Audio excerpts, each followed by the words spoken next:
ಬಯಲಲಿ ಕಾಡಲಿ ಕಲಕಲ ಹರಿಯುತ್ತ ನಾಟ್ಯವ ಮಾಡುವೆ ಮಂದಗಾಮಿನಿ ಶಾಂತಿವಾದಿನಿ ಚಿರನು ಚೇತನರಾದೆಯು ನಿನ್ನೆ ದಕ್ಷಿಣ ಮಂದಾಗಿನಿ ಕನ್ನಡ ನಾಡಿನ ಜೀವನದಿ ಕಾವೇರಿ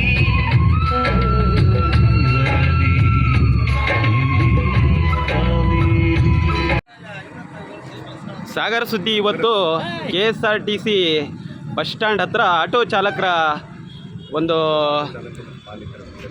ಚಾಲಕರು ಮತ್ತು ಮಾಲೀಕರ ಸಂಘದಿಂದ ಇವತ್ತು ಇಲ್ಲಿ ಆಗಮಿಸಿದೆ.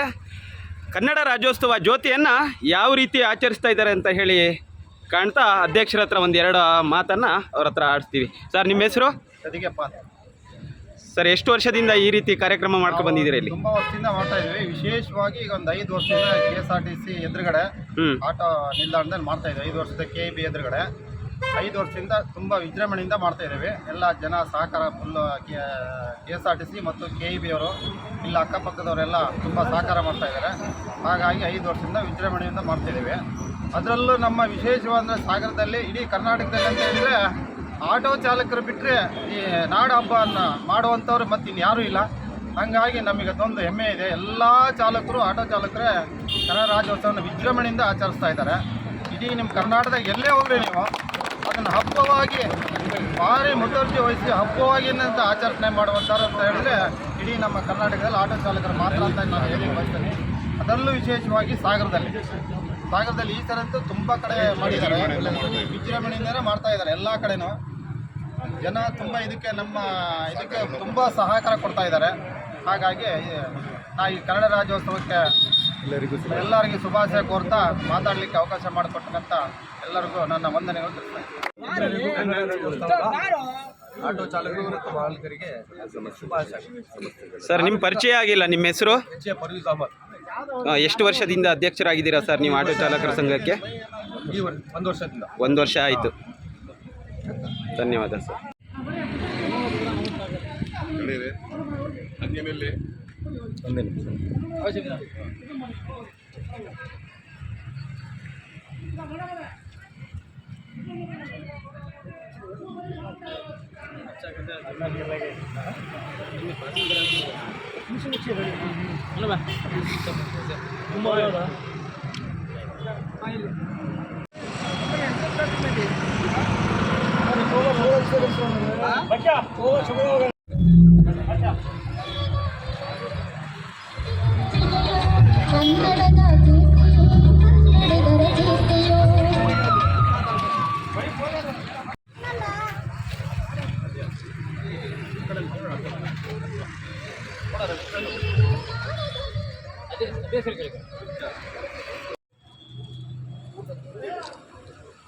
ಈ ದಿನದ ಲಘು ಉಪಹಾರದ ವ್ಯವಸ್ಥೆಯನ್ನು ಮಾಡಿದಂಥ ಆಟೋ ನಿಲ್ದಾಣ ಚಾಲಕರು ಮತ್ತು ಮಾಲೀಕರ ಸಂಘದಿಂದ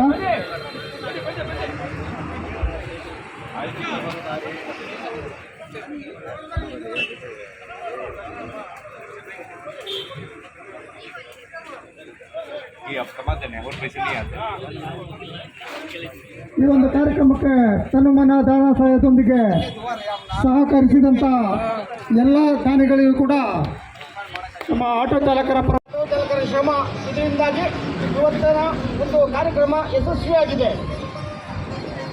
ಆದಷ್ಟು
ಬೆಟ್ಟದ ಉಕ್ಕಿನ ಕೋಟೆ, ಚಿತ್ರದುರ್ಗದ ಕಲ್ಲಿನ ಕೋಟೆ, ಸಿಡಿಲಿಗು ಬೆಟ್ಟದ ಉಕ್ಕಿನ ಕೋಟೆ.